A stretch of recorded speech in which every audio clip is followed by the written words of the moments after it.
নমস্কাৰ দৰ্শকসকল। যুগে যুগে যেতিয়াই সমাজত অহিংসাৰ পয়োভৰ বৃদ্ধি হয়, তেতিয়াই স্বয়ং ভগৱানেই মানৱ ৰূপ ধাৰণ কৰি পৃথিৱীত অৱতীৰ্ণ হৈ মানুহক পুনৰ সৎপথৰ সন্ধান দিয়ে।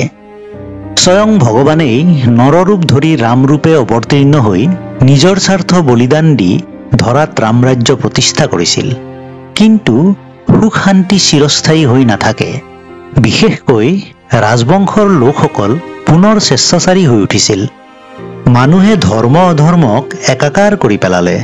কোন ধাৰ্মিক, কোন অধাৰ্মিক, কোন ন্যায়পথত আছে আৰু কোন অন্যায়ৰ সমৰ্থক, সেই কথা কোৱাটো টান হৈ পৰিল।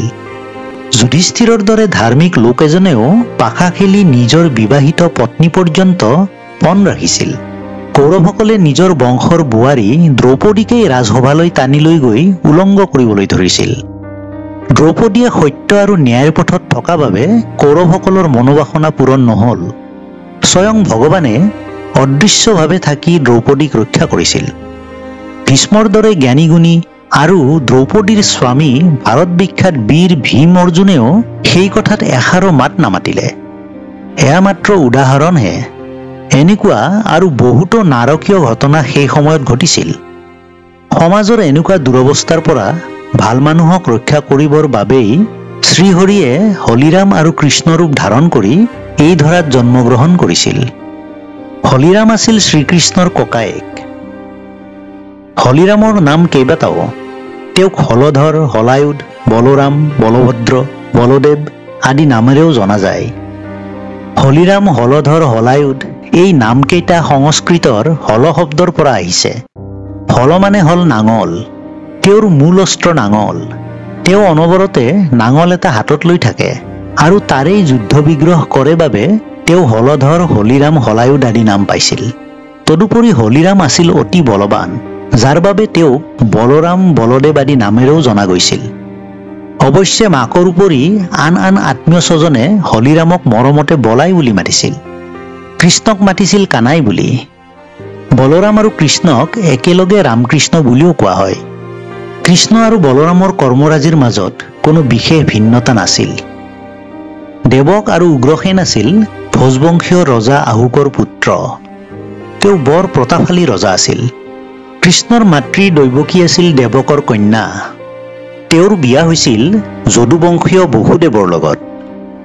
বসুদেৱৰ প্ৰথমগৰাকী পত্নী ৰোহিণীৰ পুত্ৰ আছিল বলোৰাম। ৰোহিণী আছিল গোকুলৰ ৰজা নন্দৰ ভনীয়েক। বলোৰামৰ বাল্যকাল পাৰ হৈছিল নন্দ ৰজাৰ ঘৰত। কিয়নো বসুদেৱে কংসৰ কাৰাগাৰত দিন অতিবাহিত কৰিবলগীয়া হোৱাত ৰোহিণী পুত্ৰ বলোৰামৰ সৈতে ককায়েক নন্দৰাজৰ আশ্ৰয়তে থাকিবলগীয়া হৈছিল। সেই সময়ত ভাৰতত মথুৰাৰ ওচৰে পাজৰে যাদৱ লোকসকলে বাস কৰিছিল। সেই যাদৱ বংশৰ সুৰসেন নামৰ এজন ৰজাই ৰাজত্ব কৰিছিল। তেওঁৰে পুত্ৰ আছিল বসুদেৱ। কংস আছিল মথুৰাৰ ঘোষকুলৰ ৰজা উগ্ৰসেনৰ পুত্ৰ। কংস আৰু বসুদেৱ দুয়ো মিত্ৰ আছিল। সেয়েহে তেওঁ ভগ্নী দৈৱকীক বসুদেৱলৈ বিয়া দিয়াৰ সিদ্ধান্ত কৰিলে। বিবাহ কাৰ্য শেষ হ'বৰ সময়তে এক আকাশবাণী হ'ল, সাৱধান কংস, যি দৈৱকীৰ বিবাহত তই ইমান আনন্দ উৎসৱৰ আয়োজন কৰিছ, সেই দৈৱকীৰ অষ্টম সন্তানৰ হাততে তোৰ মৃত্যু হ'ব। আগৰ জনমত কংস আছিল কালনেমী নামৰ এক দুৰ্দান্ত ৰাক্ষস। কালনেমীক ভগৱান ৰামচন্দ্ৰই বধ কৰিছিল। কংস আছিল অতি অত্যাচাৰী। তেওঁ যুৱৰাজ হৈ থকা অৱস্থাতেই পিতাক উগ্ৰসেনক কাৰাগাৰত থৈ নিজে ৰজা হৈছিল। তদুপৰি তেওঁ প্ৰজাসকলৰ ওপৰতো অনেক অত্যাচাৰ কৰিছিল। সাৱধানবাণী শুনি কংসই দৈৱকীৰ চুলিত ধৰি টানি তৰোৱালেৰে দুচেও কৰিব বিচাৰিছিল। বসুদেৱৰ কাতৰ প্ৰাৰ্থনা আৰু এক বিশেষ প্ৰতিশ্ৰুতিৰ বাবে দৈৱকীক বধ নকৰি কংসই বসুদেৱ, দৈৱকী দুয়োকে কাৰাগাৰত ভৰাই থলে। দৈৱকীৰ প্ৰাণৰ বিনিময়ত বসুদেৱে কংসক দিয়া প্ৰতিশ্ৰুতি আছিল অতি দুখ লগা। সেই প্ৰতিশ্ৰুতি মতে দৈৱকীৰ গৰ্ভজাত প্ৰতিটো সন্তানক জন্মৰ পিছতেই কংসৰ হাতত তুলি দিব আৰু কংসই যি ইচ্ছা তাকে কৰিব। বসুদেৱে আচলতে যিকোনো চৰ্তৰ বিনিময়ত দৈৱকীৰ প্ৰাণ ৰক্ষা কৰিব বিচাৰিছিল। অথবা সেই সময়ত হয়তো তেওঁ ভাবিছিল দৈৱকীৰ সন্তান জন্ম নহবও পাৰে। বসুদেৱৰ চৰ্ত শুনি কংসই দৈৱকীক হত্যা নকৰি বসুদেৱ আৰু দৈৱকীক পতাশালত ভৰাই থলে। পতাশালতে দৈৱকীৰ এটা এটাকৈ 6টা পুত্ৰ সন্তানৰ জন্ম হ'ল। বসুদেৱও চুক্তিমতেই প্ৰতিটো সন্তানকে কংসৰ হাতত গতাই দিলে আৰু কংসই প্ৰতিটো সন্তানকে শিলত আচাৰি আচাৰি হত্যা কৰিলে। দৈৱকীৰ 7ম সন্তান হিচাপে গৰ্ভত স্থিত হৈছিল নাৰায়ণৰ বিশেষ ৰূপ অনন্ত প্ৰভুৱে। নাৰদ মুনিয়ে দৈৱকীৰ গৰ্ভত স্থিত পোৱা সন্তানটিক দৈৱকীৰ গৰ্ভৰ পৰা নি বসুদেৱৰ প্ৰথমা পত্নী ৰোহিণীৰ গৰ্ভত স্থাপন কৰিলে। ৰোহিণীৰ সেই সন্তানটিয়েই হ'ল ভগৱানৰ অৱতাৰ হলিৰাম বা বলৰাম। তাৰ পিছত স্বয়ং শ্ৰীহৰিয়ে দৈৱকীৰ গৰ্ভত স্থিতি লাভ কৰিছিল দৈৱকীৰ 8ম সন্তান হিচাপে। পতাশালত দৈৱকীৰ 8ম সন্তান জন্ম হোৱাৰ পিছতে এক বিশেষ আকাশবাণী হ'ল। আকাশবাণীয়ে ক'লে, বসুদেৱ, চিন্তাৰ কোনো কাৰণ নাই। যশোদাৰ ঘৰত যোগমায়াই জন্ম লাভ কৰিছে। তুমি গৈ তোমাৰ পুত্ৰ সন্তানক তাত থৈ যোগমায়াক লৈ অনাগৈ। আকাশবাণী হোৱাৰ লগে লগে কাৰাগাৰৰ দুৱাৰ নিজে নিজে খোল খোৱাৰ উপৰিও বসুদেৱৰ হাতৰ লোৰ শিকলিৰ বান্ধন নিজে নিজে খোল খাই গৈছিল। কাৰাগাৰৰ দ্বাৰৰক্ষীৰ উপৰিও মথুৰা নগৰীৰ সকলো লোক গভীৰ নিদ্ৰাত ঢলি পৰিছিল। এই সকলোবোৰ হৈছিল দেৱী যোগমায়াৰ প্ৰভাৱত। দেৱী যোগমায়া হৈছে আই ভাগৱতীৰ এক বিশেষ ৰূপ। গভীৰ ৰাতি বসুদেৱে সন্তানটি মূৰত লৈ যাওঁতে ধাৰাসাৰ বৰষুণ দিয়াৰ উপৰিও বিজুলী ঢেৰেকণিৰে আকাশ উন্দলাই ৰাখিছিল। শেষনাগে কৃষ্ণৰ দেহৰ ওপৰত ফণা মেলি কৃষ্ণৰ গাত পানী নপৰাকৈ ৰাখিছিল। ফেনে ফটকাৰে বৈ থকা যমুনা নদীয়ে বসুদেৱক বাট এৰি দিছিল। বসুদেৱ যেতিয়া গকুলত গৈ উপস্থিত হ'ল, সেই সময়ত যোগমায়াৰ প্ৰভাৱত গকুলৰ সকলো বাসিন্দা টোপনিত লালকাল হৈ পৰিছিল। যশোদা টোপনিত এনেদৰে লালকাল হৈ পৰিছিল যে বসুদেৱে কৃষ্ণক যশোদাৰ কাষত থৈ কেঁচুৱাৰূপী যোগমায়াক তেওঁৰ কাষৰ পৰা লৈ আহোঁতেও গমেই পোৱা নাছিল। আচলতে এই সকলোবোৰ কৃষ্ণৰেই মহিমা। বসুদেৱে কেঁচুৱা কৃষ্ণক সতৃষ্ণ নয়নেৰে এবাৰ চালে আৰু যোগমায়াক লৈ পুনৰ কংসৰ বন্দীশাল পালেহি। বসুদেৱ বন্দীশালত সোমোৱাৰ লগে লগে বন্দীশালৰ দুৱাৰ নিজে নিজেই বন্ধ হৈ গ'ল। ইয়াৰ কিছু সময় পিছতে কেঁচুৱাৰূপী যোগমায়াই দৈৱকীৰ কোলাত কন্দা কটা কৰাত কাৰাগাৰৰ দ্বাৰৰক্ষী আৰু পালিপহৰীয়াবোৰৰ টোপনি ভাঙিল। পালিপহৰীয়াৰ মুখেৰে দৈৱকীৰ সন্তান জন্ম হোৱাৰ খবৰ পাই প্ৰাণবৈৰী কন্যা সন্তান হোৱা হেতু কংস আচৰিত হ'ল। তথাপি সেই কন্যা সন্তানটিকে কংসই দৈৱকীৰ হাতৰ পৰা লৈ গ'ল আৰু শিলত আচৰি বধ কৰিবলৈ বিচাৰোঁতেই সন্তানটিয়ে দেৱী যোগমায়াৰ ৰূপ লৈ আকাশলৈ উৰা মাৰিলে। লগে লগে আকাশৰ পৰা দৈৱবাণী হ'ল, হেৰৌ মূৰ্খ কংস, তোৰ প্ৰাণবৈৰী নাৰায়ণে য'ত জন্মগ্ৰহণ কৰিব লাগে তাতেই কৰিছে। তোৰ ধ্বংস অনিবাৰ্য কংস, সাৱধান কংস। আকাশবাণী শুনি কংসই ভাবিলে, মানুহে কি দেৱতায়েও মিছা কথা কয়। কংসই বসুদেৱ আৰু দৈৱকীক ক'লে, মই মিছাতে ছজনকৈ ভাগিনক হত্যা কৰিলোঁ। মই মহাপাপী। মই অজ্ঞানী লোকৰ দৰে শত্ৰুমিত্ৰ বাছবিচাৰ নকৰি মোৰ ভাগিনহঁতক হত্যা কৰিলোঁ। মৃত পুত্ৰসকলৰ শোক তোমালোকে পৰিহাৰ কৰা, কিয়নো কোনো প্ৰাণী এই পৃথিৱীত চিৰকাল জীয়াই নাথাকে। মোক তোমালোকে ক্ষমা কৰা। কংসৰ কথা শুনি বসুদেৱ দৈৱকীৰ অন্তৰ কোমলিল আৰু বসুদেৱে ক'লে, দাদা, তুমি নিজৰ দোষৰ কাৰণে অনুতপ্ত হৈছা, গতিকে আমিও যোৱা কথা ধৰি ৰখা উচিত নহয়। তুমিও এইবোৰ চিন্তা মনৰ পৰা বাদ দিয়া। যোৱা, তুমি গৈ নিশ্চিন্ত মনেৰে শুই থকাগৈ। বসুদেৱৰ কথা শুনি কংস কাৰাগাৰৰ পৰা নিজ ভৱনলৈ উভতি গৈ শোৱাপাটিত পৰিল। পুৱাতেও শুই উঠিয়েই বসুদেৱ দৈৱকীক কাৰাগাৰৰ পৰা মুকলি কৰি দিলে। তাৰ পিছত ৰাজসভাত মন্ত্ৰী পৰিষদৰ আগত আগদিনা ঘটা সকলো ঘটনা বিৱৰি ক'লে। কংসৰ কথা শুনি মন্ত্ৰী পৰিষদৰ দেৱতাসকলৰ ওপৰত খুব খং উঠিল। তেওঁলোকে ক'লে, মহাৰাজ, দেৱতাসকলক বিশ্বাস কৰিব নোৱাৰি। যোগমায়াই কৈছে যেতিয়া আপোনাৰ প্ৰাণৰ বৈৰী যোৱা ৰাতি নিশ্চয় ক'ৰবাত জন্ম লৈছে। আদেশ দিয়ক মহাৰাজ, গোটেই পৃথিৱীত বিচাৰি কালি জন্ম লোৱা সকলো শিশুকে বধ কৰোঁগৈ। মানৱ শিশুবোৰৰ উপৰিও মিছলীয়া দেৱতাসকলৰ প্ৰিয় ঋষিমুনিসকলকো আমি বধ কৰোঁগৈ। ঋষিমুনিসকলে গাইৰ গাখীৰেৰে দেৱতাসকলক পূজা কৰে। গতিকে গাইবোৰক বধ কৰিলে ঋষিমুনিসকলে পূজা পাতল কৰিবলৈ গাখীৰ নাপাব। মন্ত্ৰী পৰিষদৰ কথা শুনি কংসই অনুচৰসকলক কৃষ্ণ জন্ম হোৱাৰ দিনা ৰাতি জন্ম হোৱা শিশুবোৰক হত্যা কৰিবলৈ আদেশ দিলে।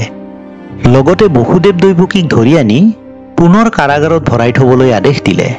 কংসৰ আদেশ পাই কংসৰ অনুচৰসকলে প্ৰজাৰ ওপৰত নানা অত্যাচাৰ কৰিলে। কংসই প্ৰথমে পুতনাক শিশুবোৰক বধ কৰিবলৈ পঠিয়ালে।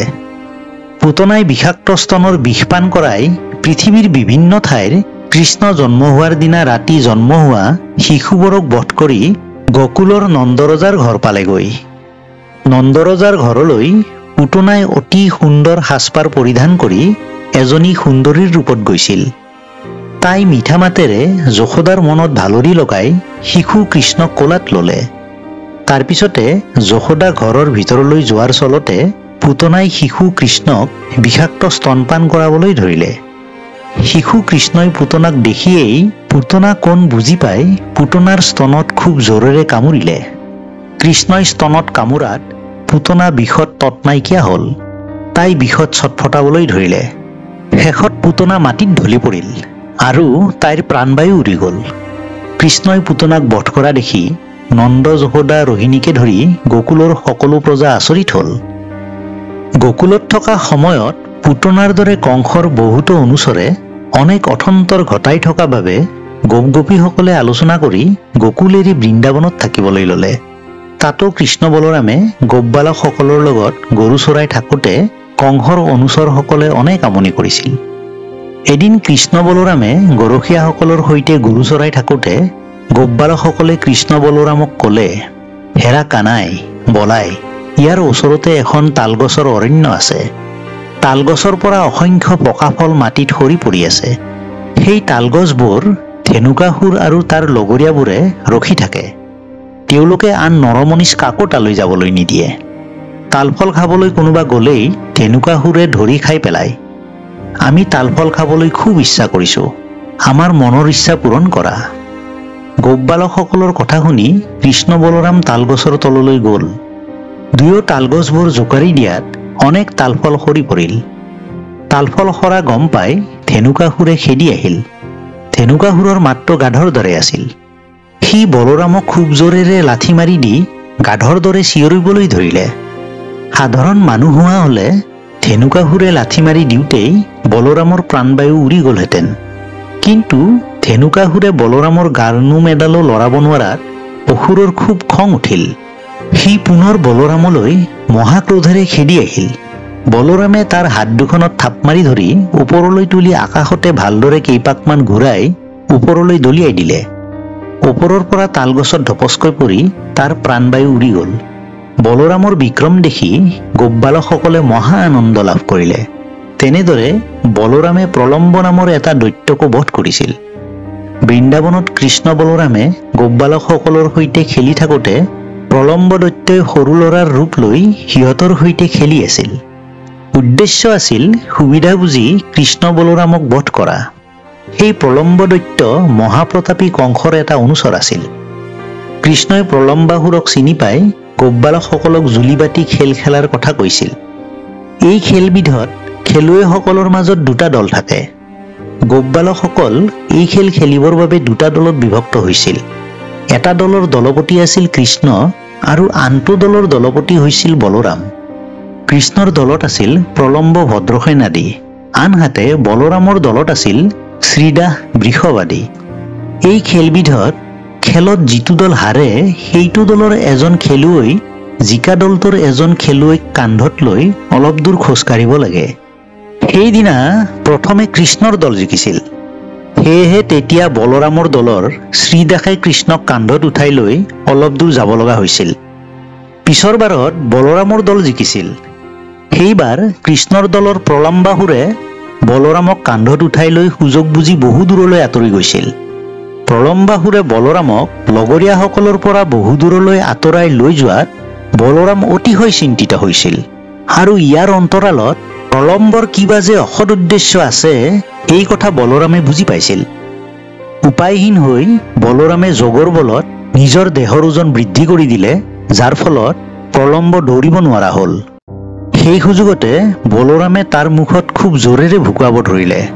বলোৰামৰ ভুকু সহ্য কৰিব নোৱাৰি প্ৰলম্বাসুৰে গোপবালকৰ ৰূপ পৰিহাৰ কৰি নিজৰ ভয়ংকৰ ৰূপ ধাৰণ কৰিলে।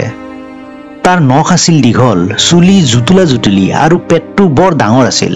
শেষত ভুকুৱাই ভুকুৱাই বলোৰামে প্ৰলম্বা দৈত্যৰ মূৰটো দুফাল কৰি পেলালে, যাৰ ফলত প্ৰলম্বা দৈত্যৰ মৃত্যু ঘটিল।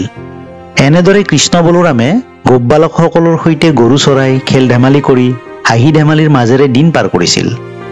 কৃষ্ণ বলোৰামৰ অলৌকিক শক্তি দেখি গোপবালকসকলৰ উপৰিও বৃন্দাবনৰ আন আন লোকসকলো আচৰিত হৈছিল। কৃষ্ণ বলোৰামৰ এনে দুঃসাহসিক কাৰ্যকলাপৰ কথা চৌদিশে বিয়পি পৰিছিল। কংসই লাহে লাহে গম পালে যে কৃষ্ণ বলোৰাম বসুদেৱৰে পুত্ৰ। গতিকে তেওঁলোকক বধ কৰিবলৈ কেইবাটাও অসুৰক পঠিয়াই কংস সফল হ'ব নোৱাৰি মহাচিন্তাত পৰিল। গতিকে এইবাৰ কংসই তেওঁলোকক বধ কৰিবলৈ ব্যোম আৰু কেশী দৈত্যক পঠিয়ালে।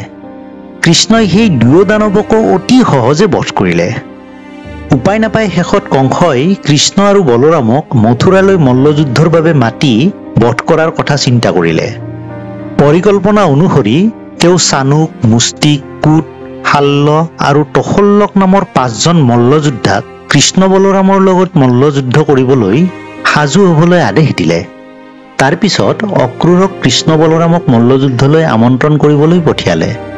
অক্ৰূৰ কৃষ্ণৰ পৰম ভক্ত আছিল যদিও তেওঁ কংসৰ প্ৰজা।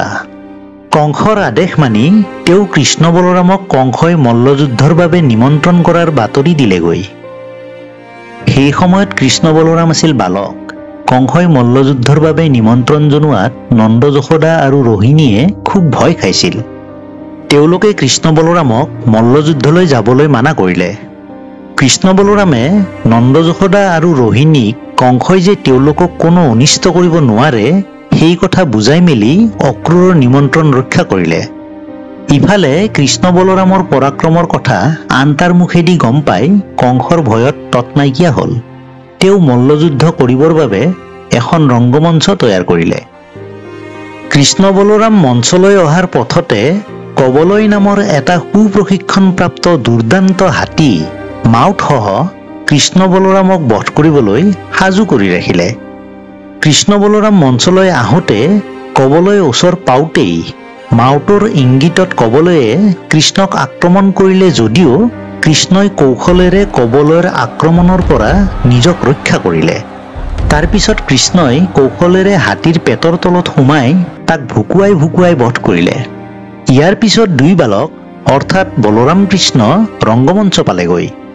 ৰংগমঞ্চত হোৱা মল্লযুদ্ধত কৃষ্ণই প্ৰথমে চানুকক আৰু বলোৰামে মুষ্টিকক বধ কৰিলে। তাৰ পিছত বলোৰাম কৃষ্ণই আন আন মল্লযোদ্ধাসকলক বধ কৰাত কংস ভয়ত কম্পমান হ'ল। তেওঁ যিহকে তিহকে বলকিবলৈ ধৰিলে। সৈন্যসকলক বলোৰাম কৃষ্ণক মথুৰাৰ পৰা বাহিৰ কৰি দিবলৈ আদেশ দিলে। তেতিয়া কৃষ্ণ কংসৰ কাষ চাপি গৈ দুয়ো হাতেৰে দেহৰ সমুদায় শক্তি প্ৰয়োগ কৰি কংসক গবা মাৰি ধৰাত কংস লৰচৰ কৰিব নোৱাৰা হ'ল। কংসৰ উশাহ নিশাহ বন্ধ হ'ল। মূৰৰ ৰাজমুকুট মাটিত সৰি পৰিল। তাৰ পিছত কৃষ্ণই কংসক দূৰলৈ দলিয়াই দিলে। কংস লৰচৰ কৰিব নোৱাৰা হৈ মাটিত পৰিল। শেষত কৃষ্ণই জাপ মাৰি কংসৰ দেহৰ ওপৰত বহি পৰিল আৰু বুকুত ভুকুৱাই ভুকুৱাই কংসক বধ কৰিলে। কংসক বধ কৰি কৃষ্ণই প্ৰথমে কংসৰ বন্দীশালত থকা তেওঁৰ পিতৃ মাতৃ বসুদেৱ দৈৱকী আৰু ককাক অৰ্থাৎ কংসৰ পিতাক উগ্ৰসেনক মুক্তি দিলে। তাৰ পিছত কৃষ্ণই উগ্ৰসেনক ৰজা পাতিলে। ইয়াৰ পিছতো কৃষ্ণই ভাৰতত আন বহুতো অত্যাচাৰী ৰজাক নিপাত কৰিবলগীয়া হৈছিল। এই ক্ষেত্ৰত তেওঁক সহায় কৰিছিল বলোৰামে। কুৰুক্ষেত্ৰৰ যুদ্ধ কৌৰৱ আৰু পাণ্ডৱসকলৰ মাজত হৈছিল যদিও এই যুদ্ধত ভাৰতৰ সেই সময়ৰ প্ৰায়বোৰ ৰজা মহাৰাজাই অংশগ্ৰহণ কৰিছিল। কিন্তু বলোৰাম সেই যুদ্ধৰ পৰা নিলগত আছিল। কৃষ্ণয়েও কুৰুক্ষেত্ৰ যুদ্ধত ভাগ লোৱাৰ কথাটোত বলোৰামে ভাল পোৱা নাছিল। বলোৰাম অতি বলৱান আছিল যদিও অতি সাধু লোক আছিল। তেওঁ বুজি পাইছিল এই অমংগলীয়া যুদ্ধই ভাৰত ভূমিত তেজৰ নৈ বোৱাব। সেয়েহে যুদ্ধৰ পৰা বিৰত থাকি বলোৰামে তীৰ্থ ভ্ৰমণ কৰিবলৈ গৈছিল। এই যুদ্ধত কৃষ্ণই অস্ত্ৰ নধৰো বুলি প্ৰতিজ্ঞা কৰিছিল যদিও তেওঁ অৰ্জুনৰ ৰথৰ সাৰথি হৈছিল। এই যুদ্ধত ভাৰতৰ অনেক ৰথী মহাৰথীয়ে প্ৰাণ বিসৰ্জন দিবলগীয়া হৈছিল। পাণ্ডৱৰ হাতত কৌৰৱসকল পৰাস্ত হৈছিল। যুদ্ধত কৌৰৱসকলৰ 100 জন ভাই ককাই মধ্যম পাণ্ডৱ ভীমৰ হাতত নিহত হৈছিল। যুদ্ধৰ একেবাৰে শেষ পৰ্যায়ত যেতিয়া ভীম আৰু দুৰ্যোধনৰ মাজত গদা যুদ্ধ হৈছিল, সেই যুদ্ধত ভীমে অন্যায় কৰি দুৰ্যোধনৰ উৰ ভাঙিছিল। যুদ্ধৰ একেবাৰে শেষ পৰ্যায়ত বলৰাম আহি কুৰুক্ষেত্ৰ পালেহি। দণ্ডযুদ্ধত কোনো ক্ষত্ৰিয়ই কোনো কাৰণত প্ৰতিপক্ষক নাভিৰ তলত আঘাত কৰিব নোৱাৰে। ভীমে উৰুত আঘাত কৰি দুৰ্যোধনক ধাৰাসায়ী কৰিছিল।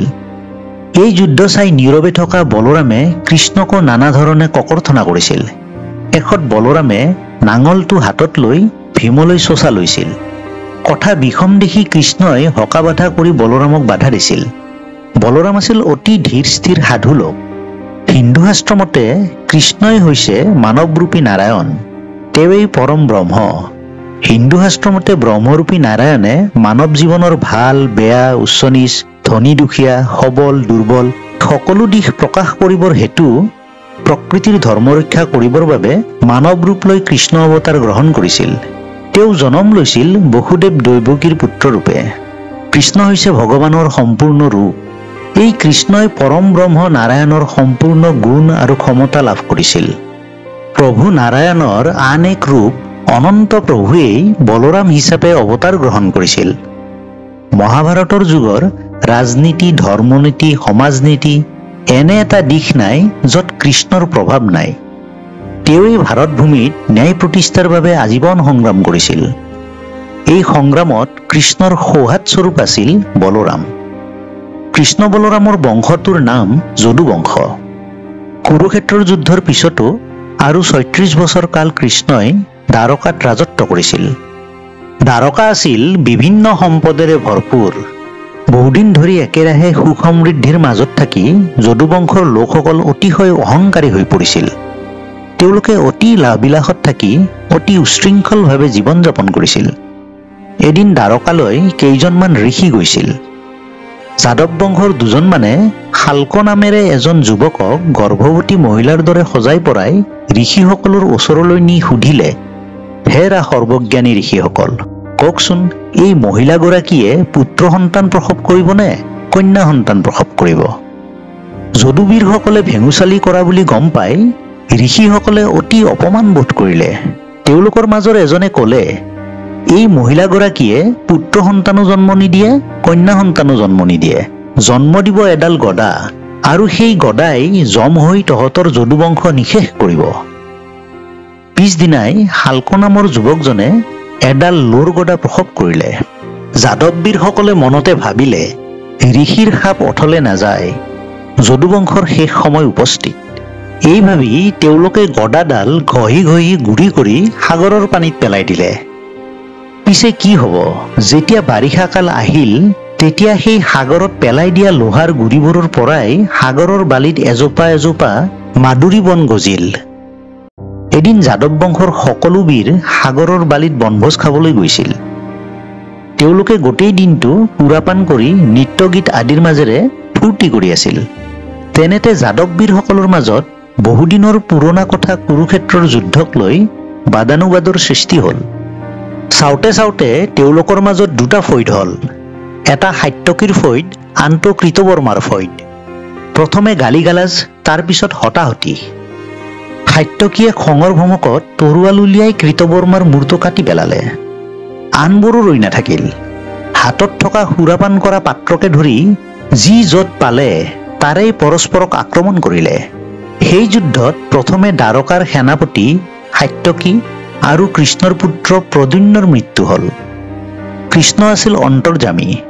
তেওঁ জানে সাগৰৰ পাৰত থকা মাদুৰী বনবোৰ প্ৰকৃততে কিহৰ পৰা উৎপত্তি হৈছে। তেওঁ ভাবিলে যদুবংশ পৃথিৱীত থাকিলে মহা সংকটৰ সৃষ্টি হ'ব, কাৰণ যদুবংশৰ প্ৰতিজনেই মহাবীৰ, মহা অভিমানী, অহংকাৰী আৰু উশৃংখল। এইফালে ঋষিৰ সাপো অথলে যাব নোৱাৰে। গতিকে কৃষ্ণই প্ৰথমে মাদুৰী বন একোচা উভালি আনি কেইজনমানক মৰিয়াই মৰিয়াই মাৰিলে। কৃষ্ণই বাট দেখুৱাই দিয়াৰ লগে লগে যদুবংশৰ বাকী জীয়াই থকা সকলোৱে মাদুৰী বন আনি যুদ্ধ কৰিবলৈ ধৰিলে।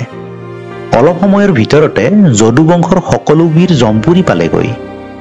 তেওঁলোকৰ মৃতদেহবোৰ সাগৰৰ বালিত পৰি থাকিল। অৱতাৰী পুৰুষ বলৰামে এই ঘটনা দেখি মনত মৰ্মান্তিক আঘাত পালে। তেওঁৰ মন বিতৃষ্ণাৰে ভৰি পৰিল। লগে লগে তেওঁ যোগ আসনত বহি মৃত্যুক আঁকোৱালি ল'লে। এনেদৰেই অৱতাৰী পুৰুষ বলৰামৰ জীৱনৰ সমাপ্তি ঘটিল। কৃষ্ণই চকুৰ আগতে যদু বংশৰ শেষ অৱস্থা দেখিলে। তেওঁৰ সৌহাৰ্দস্বৰূপ জ্যেষ্ঠ ভাতৃ বলৰামো এই পৃথিৱীৰ পৰা বিদায় ল'লে। অৱশ্যে যদু বংশৰ ধ্বংস মানৱ জাতিৰ কল্যাণৰ বাবে অতি প্ৰয়োজন হৈ পৰিছিল। কৃষ্ণই বুজি উঠিলে তেওঁ যি কৰ্ম কৰিবৰ বাবে পৃথিৱীত মানৱ ৰূপে জন্মগ্ৰহণ কৰিছিল সেই কাৰ্য সমাধা হ'ল। তেওঁ পৃথিৱীৰ পৰা বিদায় লোৱাৰ সময় সমাগত।